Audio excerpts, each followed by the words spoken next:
Kama ahava, kama savanu, shemelech haolam, yitgalelanu, kama anava, kama adanu, shemelech hakavod, mitgalelanu, kama ahava, kama savanu, shemelech haolam, yitgalelanu,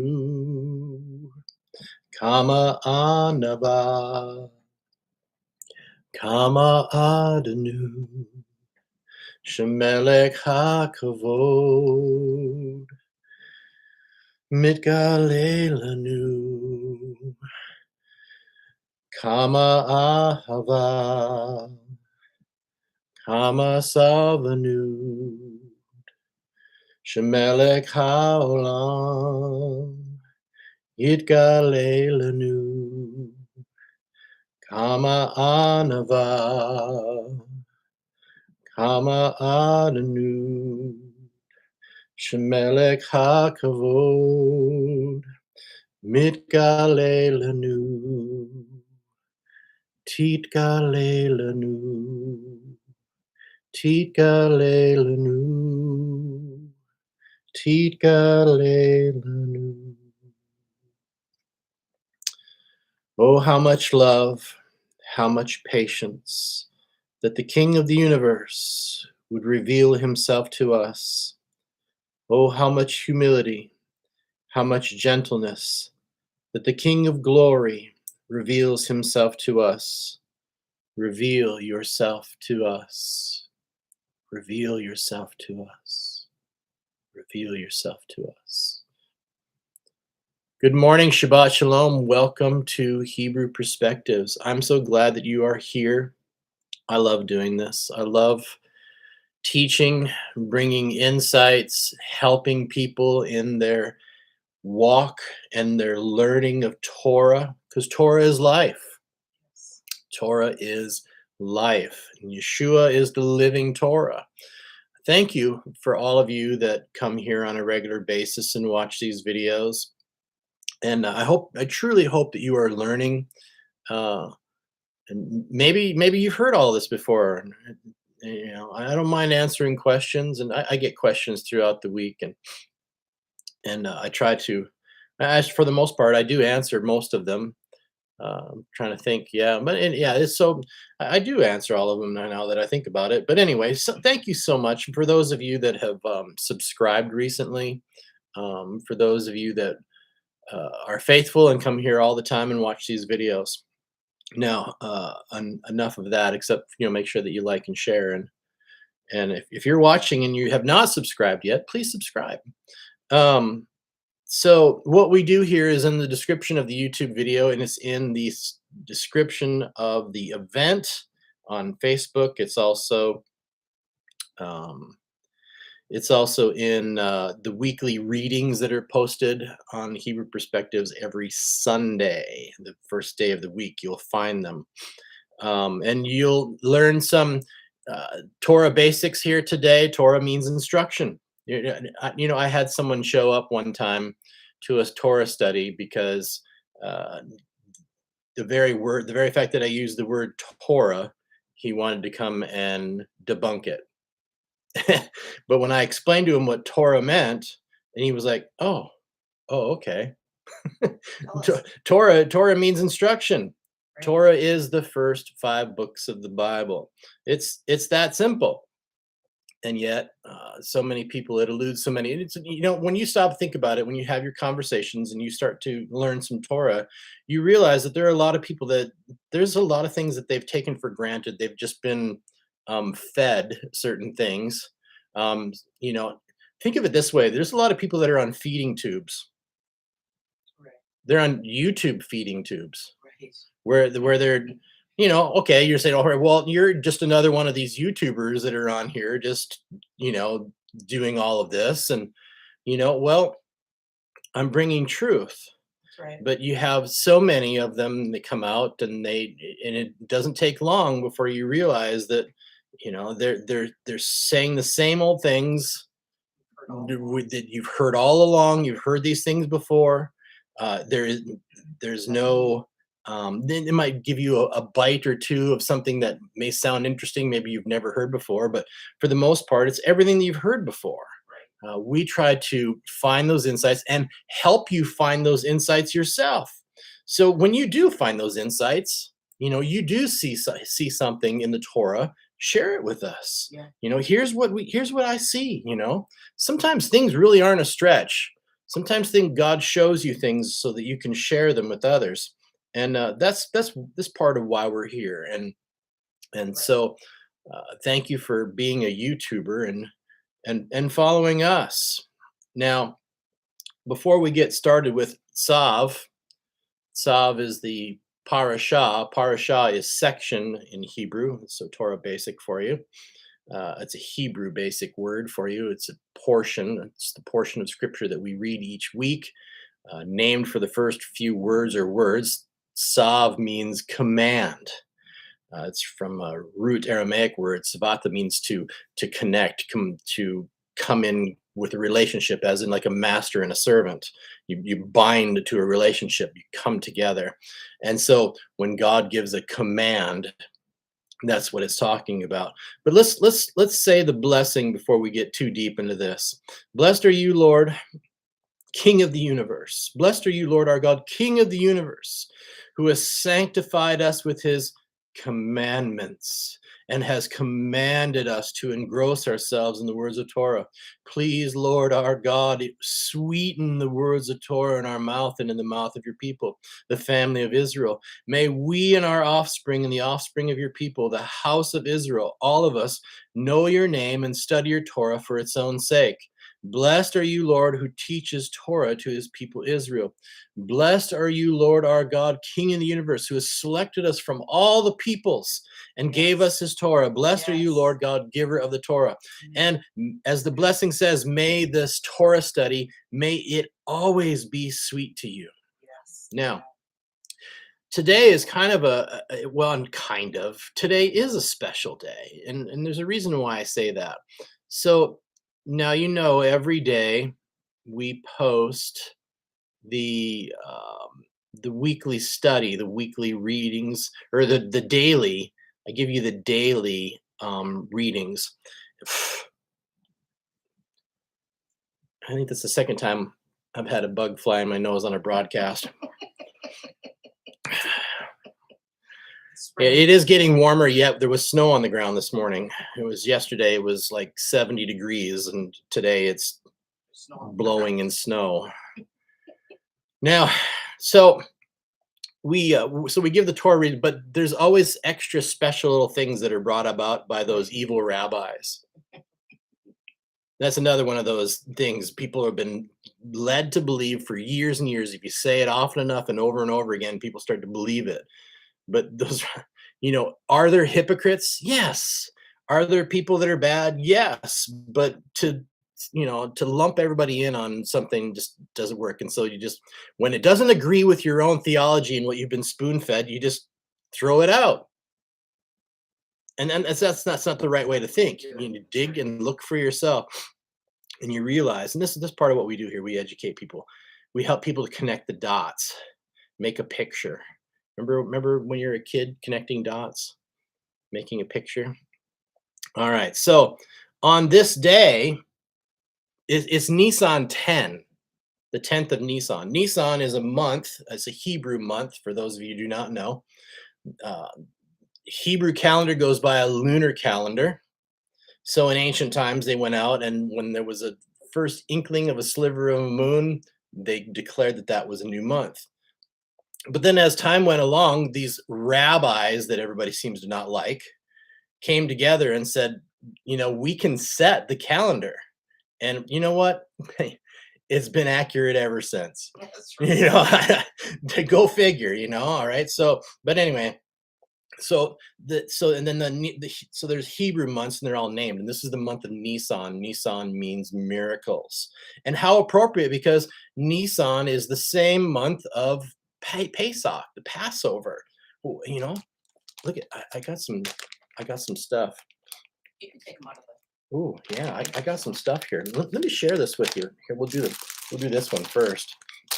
But it's the 10th of Nisan, and the 10th of Nisan is it may sound familiar to some, but to some of you you may not know. But the 10th of Nisan is the day that all of the Jews in Egypt went and selected. You remember, we're supposed to think like as if we were there. That's right. So on the 10th of Nisan, we went out to select our lamb. And you know, it's interesting because the lamb is symbolic to the matzah. You might see a box of matzah on the table behind me. But we're going to put that matzah inside of this special cover that says Pesach. Pesach is the Hebrew word for Passover. It's got a little special place that you can put the matzah inside of it, and it's a wonderful thing to have. It helps keep everything in order when you're doing Pesach Seder. Embroidered in Jerusalem by artist Yair Emanuel. Wow. Isn't that wonderful? Thank you, Yair. And then we have this one. I love how, you know, it kind of worried me because I wasn't sure if I was going to get these in time. And because right away I got a message from the shipper from Jerusalem saying that it might not make it. I mean, he's even got his signature on there. It says Emmanuel. Isn't that cool? Oh, Isn't that cool? Huh? Come on now, think about that. very cool. God with us. Wow. You know, I did not know it was going to have it on that. When I bought these, I only saw the picture on the front. You know, that says Afi Coleman. No, I didn't say Alfie Coleman, although that is a regular Jewish joke. But the Afi Coleman is the special piece of matzah that we break, and it's a symbolism of the Messiah broken for us, and we put it inside here and hide it away, and then we look for it. You know, and that's what we do here on a Torah study on a regular basis, is that we're looking for the Messiah, aren't we? So it's the 10th of Nisan, and it's something interesting that happens here that happened on this day.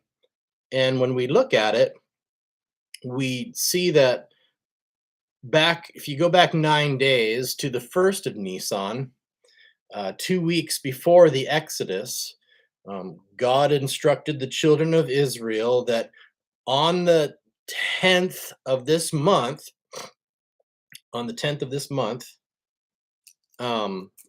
every man shall take. Let's bring it right out of Scripture. It says in Exodus, on the 10th of this month, every man shall take a lamb for his family, one lamb for each household. It should be held in safekeeping until the 14th of this month. Now, so basically from the 10th to the 14th, they inspected it, kept it safe, make sure there wasn't any blemishes. Interesting that on the 10th of Nisan is when the Messiah rolled into Jerusalem, and everyone chose him to be the lamb. Right. It's interesting is that they waved palm branches. Yes. You know, palm branches aren't used in the spring festival. It's used during Sukkot for a coronation of the king. So in other words, they brought out palm branches because they were accepting him. They were choosing him to be the lamb for the world, for the nation. So keep it until the 14th of this month. The entire community of Israel shall then slaughter their sacrifices in the afternoon. They shall take the blood. You know, it's interesting. So when we read the Gospels and it talks about the 6th hour, the 9th hour, why do you think that they made a point to say those? What was so important about making sure that they said those? What's the big deal? Well, those are in references to things in the Talmud. And did you know, if you ever wonder the actual uh, if the actual crucifixion actually happened, guess what? It's recorded in the Talmud, and it also mentions, in the 6th hour, the 9th hour. Wow. It's that important. It's that important. Right. All right, so I just thought I'd throw that in there extra. Let's see. They shall take the blood and place it on the two doorposts on the lintel. They shall eat the meat that night, roasted over fire with matzahs and bitter herbs. So this was the first Seder held on the night that we left Egypt. The Jewish people left Egypt. And he says, I will pass through Egypt on that night, and I will kill every firstborn in Egypt, man and beast. The blood will be a sign for you on the houses where you are staying. I will see the blood and pass over you. There will not be any deadly plague among you when I strike the land of Egypt. This was Exodus 12, verses 3 through 13, which I just read for you. Now, the Talmud, remember why we talk about the Talmud, is the Talmud goes into more details on things that we do not know because the Bible could never hold everything. All right. And we have to understand that. And so we're reading things from people that were there. Right. And that was passed down from generation to generation. That's right. That's good. For their understanding. So the Talmud relates what happened when 600,000 Jewish heads of household began to think about the 600,000 Jewish heads of household started rounding up lambs on the 10th of Nisan. Wow. The lamb, as you may or may not know, was worshipped as a deity in ancient Egypt. So you can see that this probably caused quite the commotion. Probably wondering what in the world is going on here. Wow.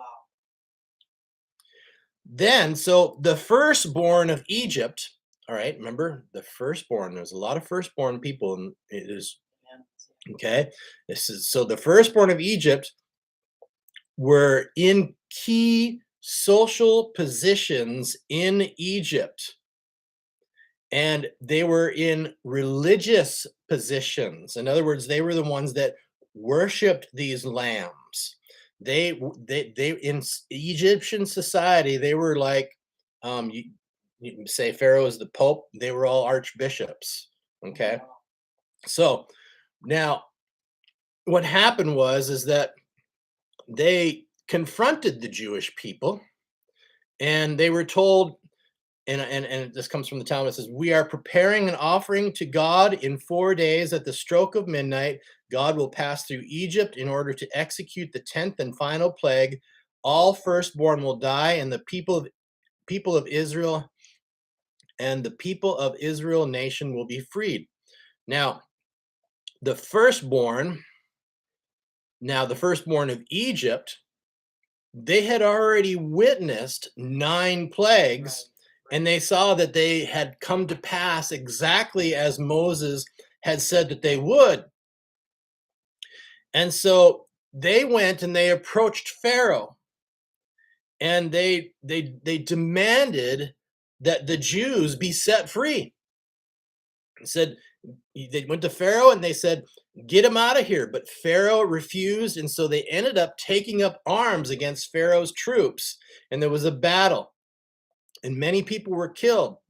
And this is alluded to in Psalms 136 and 10, where the psalmist, he talks and he says, offer thanks to God who smote the Egyptians with their firstborn. Now, although the date of this occurrence is on Nisan 10, the event is commemorated, which happens. It actually falls on this day. A lot of times, Nisan 10 does not fall on. You know what I'm talking about, calendars. But it fell on Shabbat this time. But it's always celebrated on the Shabbat just before. It's called Shabbat Hagadol, or it's called Shabbat Hagadol means the Great Shabbat. So this is, think about it. This is wow. We're heading into this powerful, miraculous time of deliverance. Nisan is a month of miracles. Are you looking for a miracle in your life? Start embracing Torah. Start following some commandments and see how much things will change. Right. See how blessed you will become. It's an awesome thing, and it's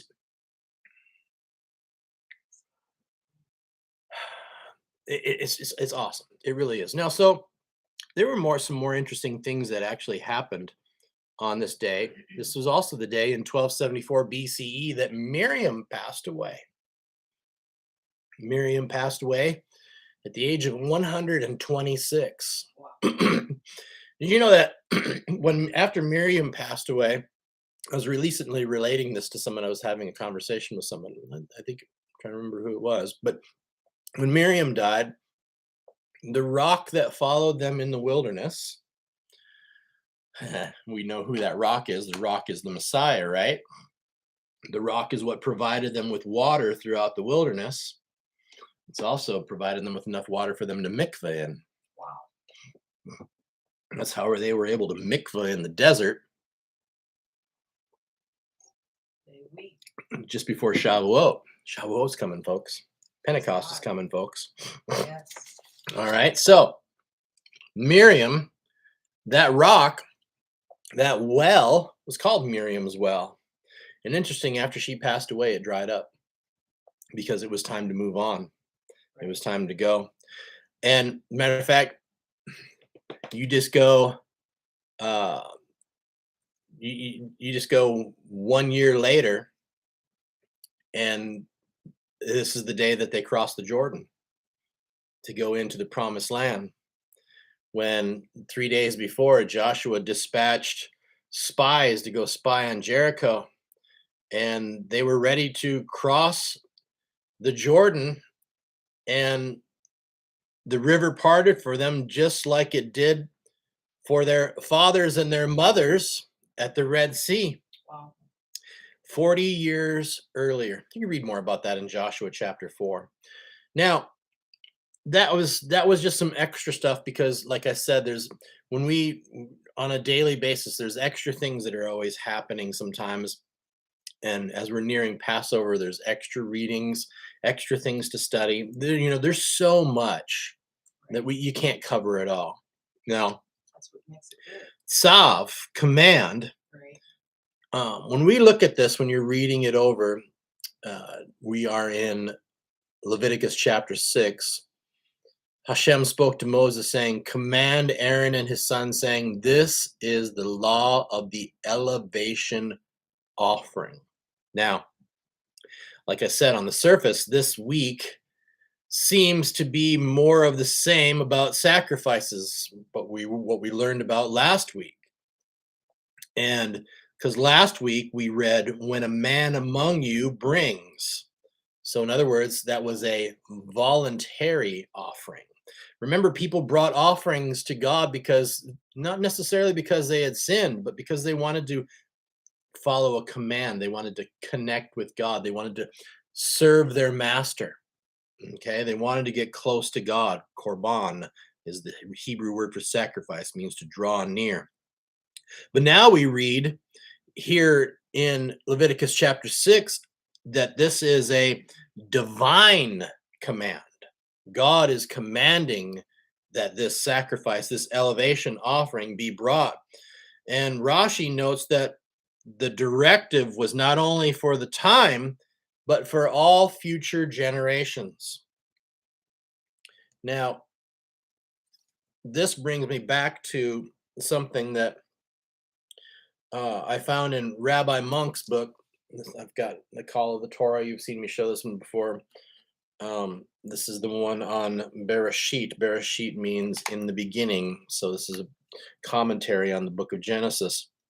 So we go back to some commentary that relates to this in Genesis chapter 8 and verse number 20.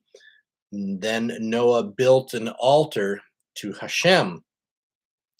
So nothing, Rabbi Monk talks about, he says, nothing could better show the deep significance of the sacrifices and all the falsity of the theories disparaging them than this passage, which first introduces us to the altar and the burnt offering. For a complete year, Noah had devoted himself to keeping the animals alive, and now, just after saving them, he sacrifices them. Think about that. Wow. And this, Rabbi Monk continues this, and this sacrifice is of such far-reaching importance for world history that the whole future development of the world and mankind appears in verses 21 and 22 as the consequence of, or in some way, the reply to Noah's offering. What was the meaning of the building of the altar and the sacrifice that could result in so basic a covenant? It is evident from many passages in the Bible that the altar signifies an elevation of the earth towards the heavens, built by man's own hands. Ezekiel calls the altar the Mount of the Almighty. That's important. The altar had to be built of stones. I don't know if you've heard me talk about stones and rocks, and that's another exhaustive study. You start studying that in the Bible and start relating it and looking for the Messiah, and you will see. So this point right here is pivotal, Yeah. because not only is he the stone that the builders rejected, but he's the very rock that we throw ourselves upon.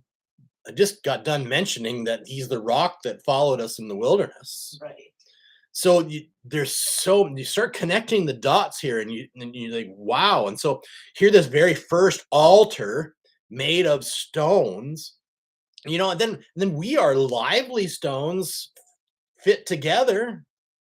That's why when something happens to one of us, it happens to all of us. Right. Many people want to think about the good things, oh, that's great, that happened, we're happy for you, but then when the bad things happen, people tend to just kind of go off and do their own thing. But no, you feel their pain as well. So the altar had to be built of stones, but was an elevation of the earth by human activity in order to dedicate it to God. Taking a single stone and offering sacrifices on it would mean remaining on nature's terms. But building an altar expresses the desire to rise up above the level of nature in order to seek the level of the godlike, free-willed human being who dedicates himself to God from this base. In building an altar to God on the restored earth, Noah, the ancestor of humanity to come, wanted to dedicate this earth to be a place where men would add stone upon stone until the entire earth becomes a holy mountain. Yeah. Wow. Wow. Isn't that amazing? That's just amazing to me. Just amazing.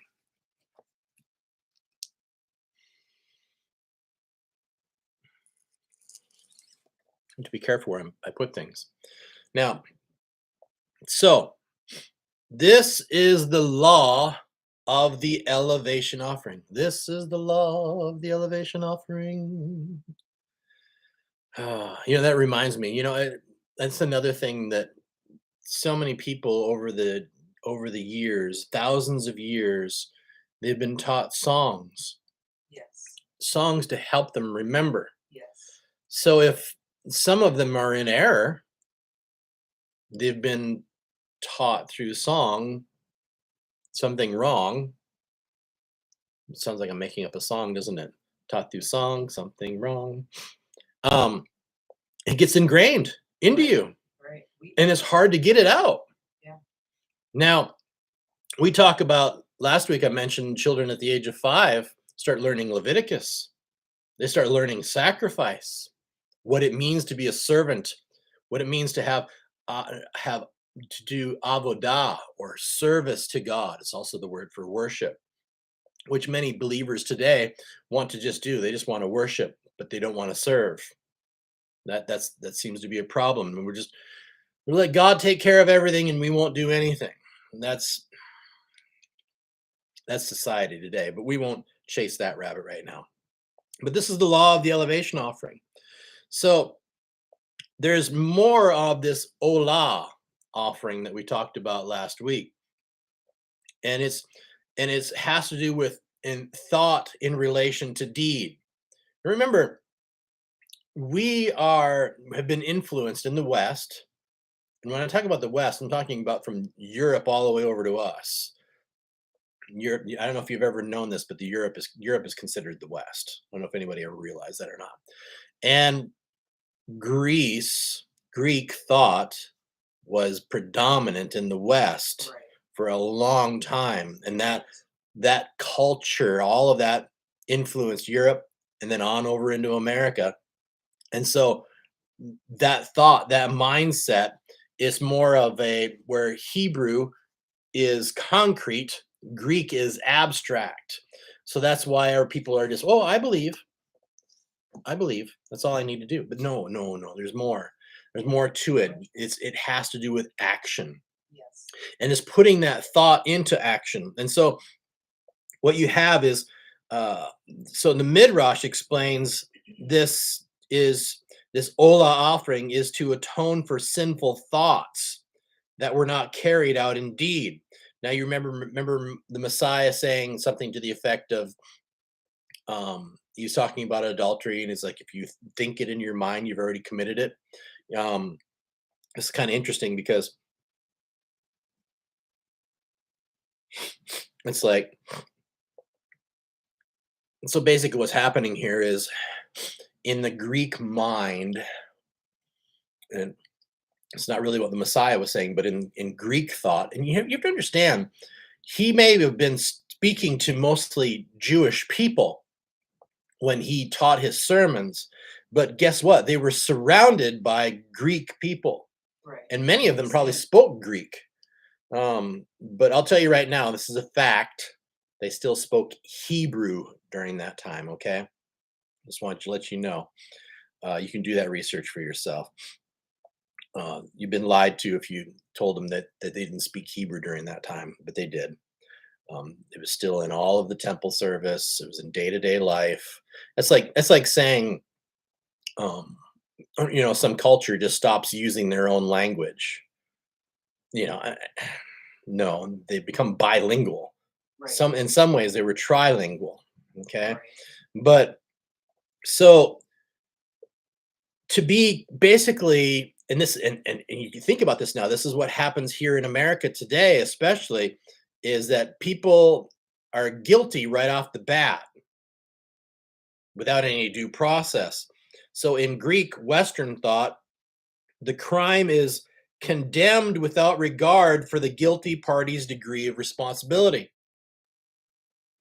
So the Torah places emphasis on the moral content of the act, as defined by the person's intention and his conscious will. In essence, our soul ascends upward. Every night when we sleep, Ola means to ascend. Now, you maybe have heard me talk about this in the past, but we talk about when we rise up in the morning, we thank the Lord for returning our souls to our bodies. So when we go to sleep at night, and we're going into this state of where our souls leave our bodies. You know how many people perish in their sleep? Okay, so Ola means to ascend. So Ola is also the entire offering is burnt. The entire offering is burnt. It all ascends. Right. The smoke, everything goes up. It all ascends. The soul that ascends at night. This is why we say the Shema Israel, Adonai Eloheinu, Adonai Echad. Hear, O Israel, the Lord your God, the Lord is one. That's why we say this before we go to bed at night, because we are declaring that he's the one true God. That's right. Because you may not wake up in the morning. That's right. because your soul may ascend that, or your soul ascends at night. Now, rabbis talk about how, however you're living your life is a different degree of what you may see, in that state. But you're declaring complete devotion to sanctifying God's name. Now, the Shema includes confessing one's sins and entrusting one's soul into God's hands. It's interesting is that when we go back to and we learned about the Akedah is the binding of Isaac. It's called the binding because how the ropes, how it was striped, like matzah. There's connect so many dots. It's amazing. But the Akedah was to be an olah offering, an elevation offering. But then there was the ram that was burnt in Isaac's place. In Talmudic literature, Isaac is resurrected. So is that ram. The ashes of that ram. Ashes of Isaac. You read about the ashes of Isaac in Talmudic literature. Remember, so in Yom Kippur, they ask the Jewish people in Yom Kippur, and I'm talking about Orthodox Jews today, they do things, they ask God to remember them in the merit of Isaac. So you can see how we speak to God and we ask, help us to be prepared for the resurrection in the merit of Yeshua. Makes sense, doesn't it? Yes, because he is the final Akedah. He's the final binding, the final sacrifice. Now, I have Genesis 22 and 13 written down. Oh, that's just having to do with, okay, let me see here. Let me look out of the bottom of my glasses here.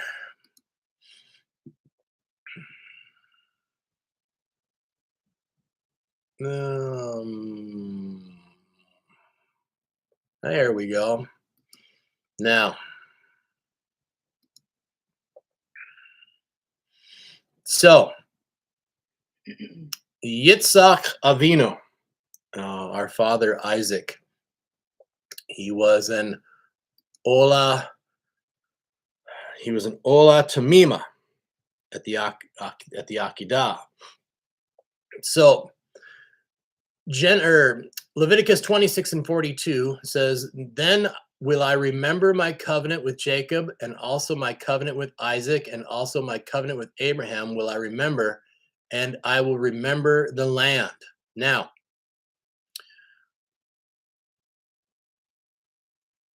Isaac was not actually sacrificed by Abraham. We know this.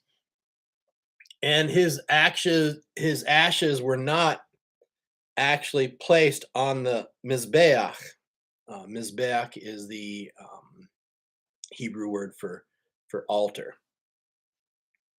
In the temple, in the tabernacle, there's an outer altar. We'll talk a little bit more about that. It looks like I need to hurry along here. Always. So basically, because Isaac went on, Isaac was 37 at the time, and he went to live on for another 140 years. And he fathered children. All right, so we know all this, and he's buried in the cave of Machpelah.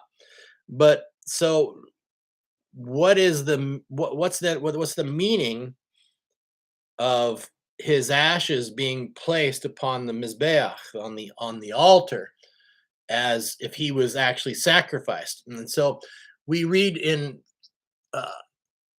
various places and then in Talmudic literature about how, so even the Torah states in Genesis 22 and 13, which I had just made a reference to, and it was what made me remind me of this, is that the ashes of the ram, which was actually sacrificed by Abraham instead of Isaac, are considered as if they are the ashes of Isaac.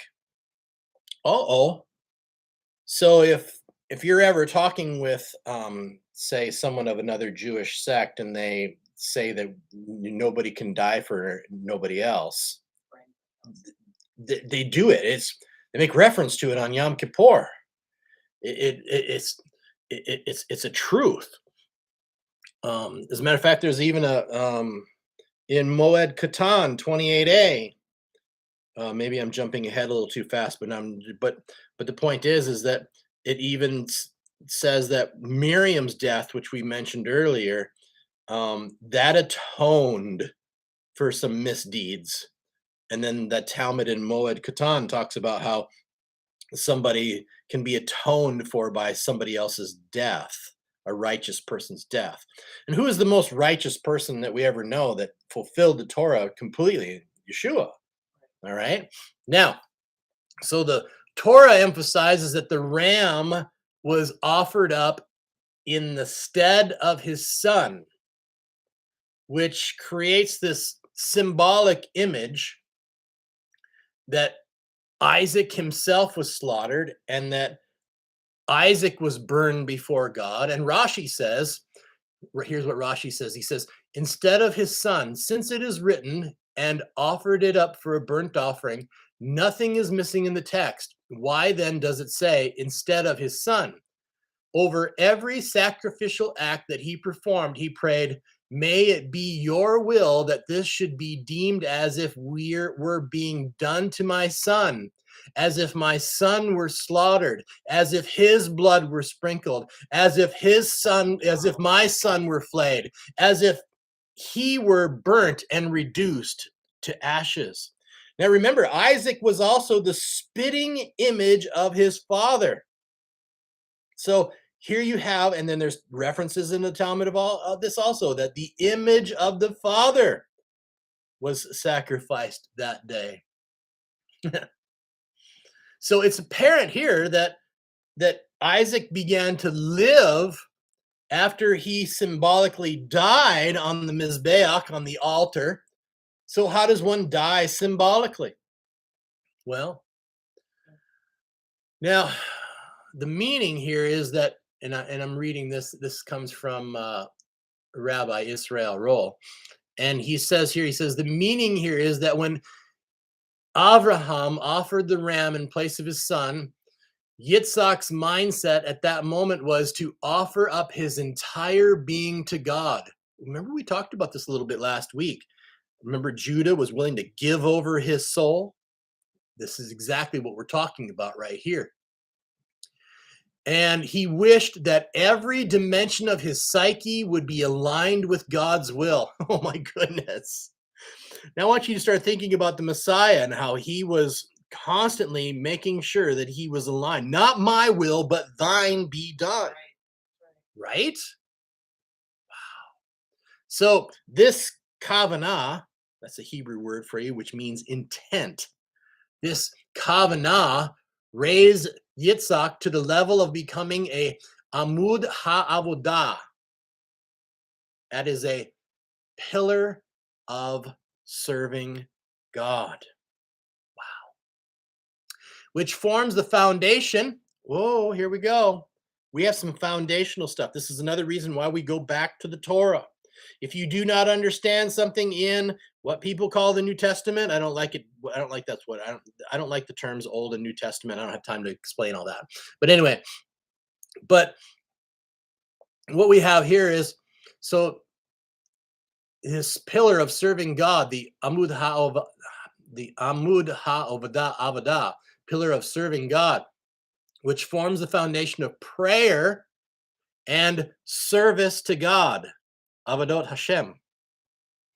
At that moment, on the level of kavanah, on that level of intention, Yitzhak was actually offered on the Mizbeach, on the altar, and his ashes do spiritually reside there.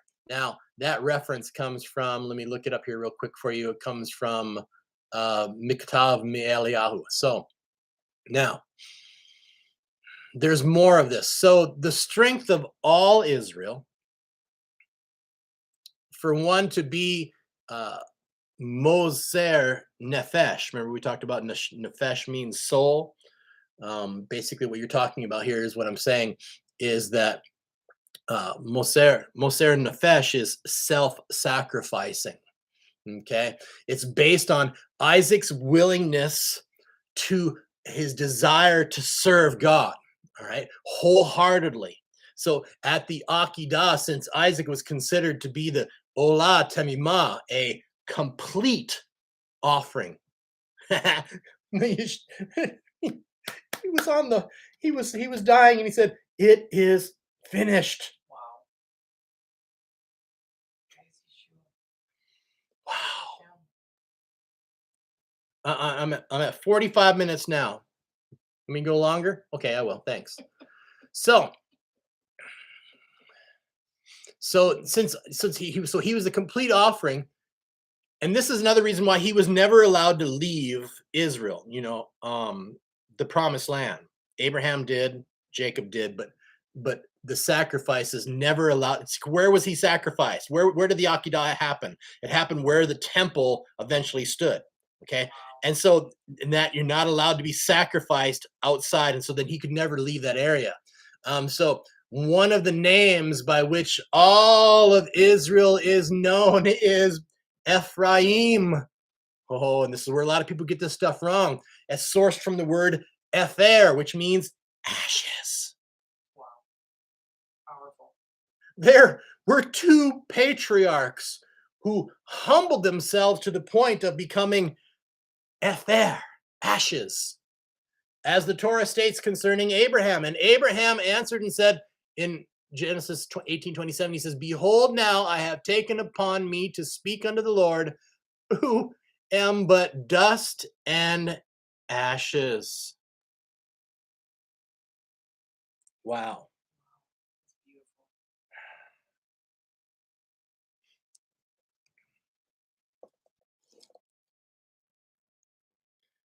So I better talk about what I labeled this video, Keep the Fire Burning. So we read that the altar should, let's go real quick.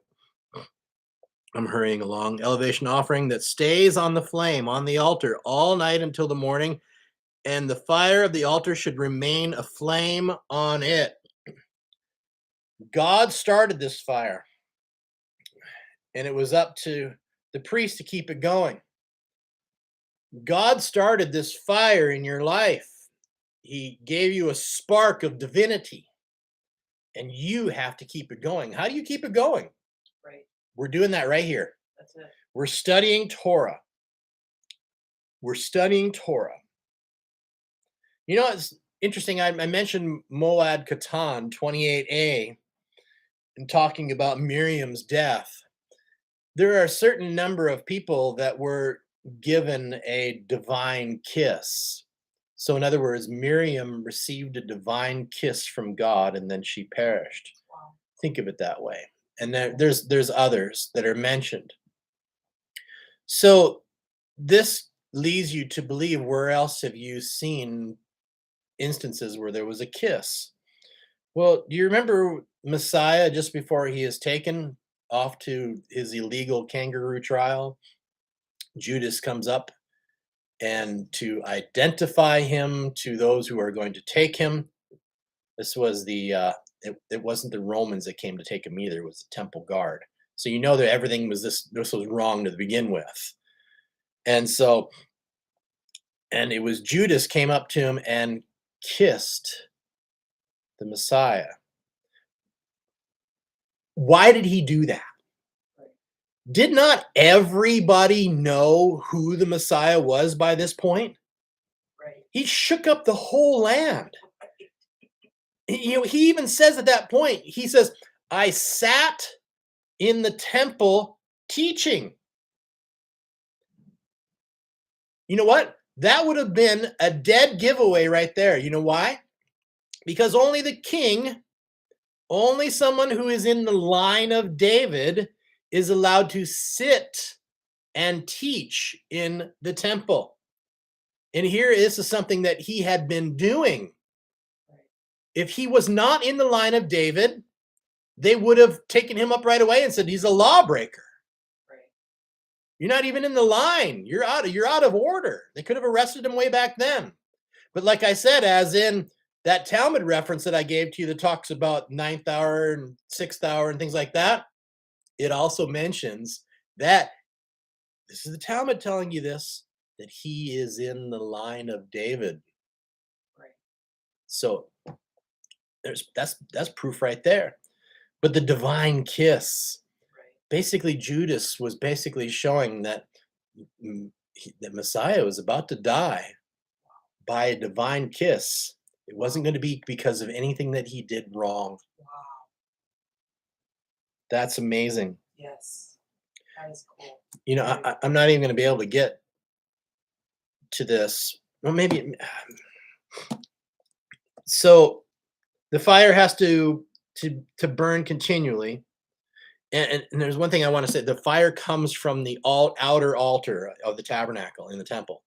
And that fire, which was started by God, and the priest had to keep it going, that fire is what sparked or lit the other fires. So like the incense, the menorah. Remember we learned about the incense, about how that's a binding to God. It's a spiritual thing. How the menorah is the light of the world. The reason why I wanted to bring this up and why we have to keep the fire burning is that many people want to bypass that first altar by not doing teshuvah, but yet they want the binding of God, the spiritualness, the light. They want all of this, but they bypass. I believe. You got to hit the altar first. Right. You have to do teshuvah.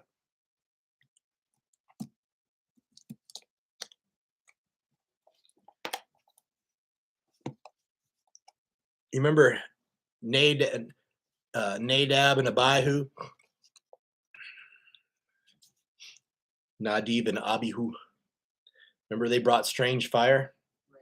Where did they get that fire from? They must not have gotten it from the outer altar. So you're playing a dangerous game when you do not get your fire from the altar. The word burnt offering literally means ascending. We talked about this. It's the burnt offering that stays on the fire on the altar. This refers to a person who does not go to sleep without reciting the Shema. We talked about this.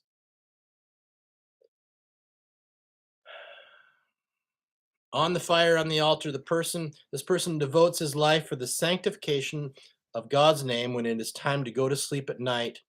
Through this, he rectified the altar, which represents the Shekinah.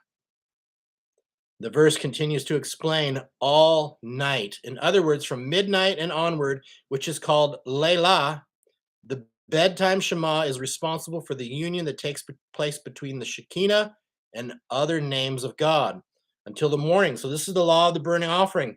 The initial letters of these words have the numerical value of 410, which is the same numerical value of Shema.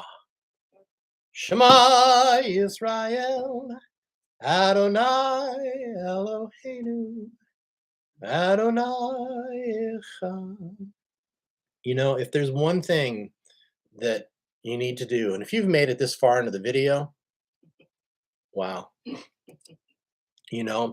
Start saying the Shema morning and evening. First thing when you get up, last thing before you go to sleep. And start noticing the difference in your life. May the Lord bless you and keep you. The Lord make his face to shine upon you and be gracious unto you. The Lord lift up his countenance upon you and give you peace. Shabbat Shalom.